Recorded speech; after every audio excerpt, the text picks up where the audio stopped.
pour cette installation ici au musée dauphinois, donc qui dépend du département de l'Isère, j'ai été invité pour réaliser une création donc, dans le parc du Cloître, en lien avec la prochaine exposition Amazonie Forêt Monde, et aussi en lien avec la thématique lancée par le département, l'appel de la forêt.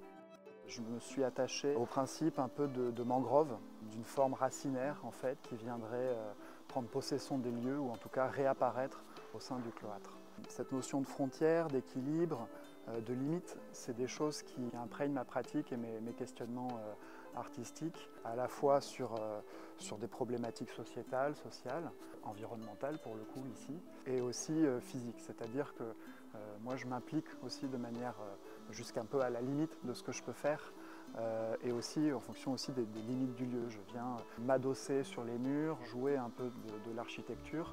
D'ailleurs, la sculpture vient rejouer aussi ce principe d'arche, d'éléments porteurs à la fois ancrés dans le sol et aériens, tels que peuvent aussi le rejouer les racines échasses. Il faut savoir qu'ici, le bois que j'ai utilisé, c'est du bois local. J'ai travaillé avec des scieries du département. Et ce bois, en fait, est écorcé.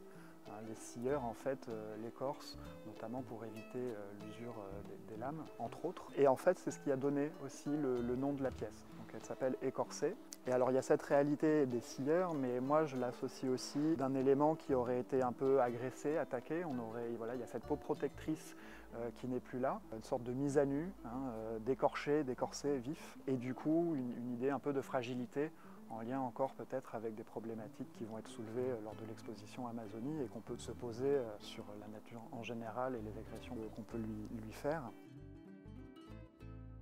Je suis seul sur un temps de création assez long, ça va avoisiner les 3 mois de travail. J'ai une proximité comme ça très très forte avec la matière, le fait de l'escalader, de à la fois essayer de guider ce matériau rigide pour essayer de faire des courbes là où je veux, et en même temps lui me renvoie sans cesse aussi ses propres caractéristiques et du coup me renvoie toujours à moi. Donc c'est un aller-retour constant, un dialogue entre la matière et moi, et cette proximité là j'essaie aussi de l'investir, en tout cas de la faire transpirer pour l'amener au public, aux spectateurs.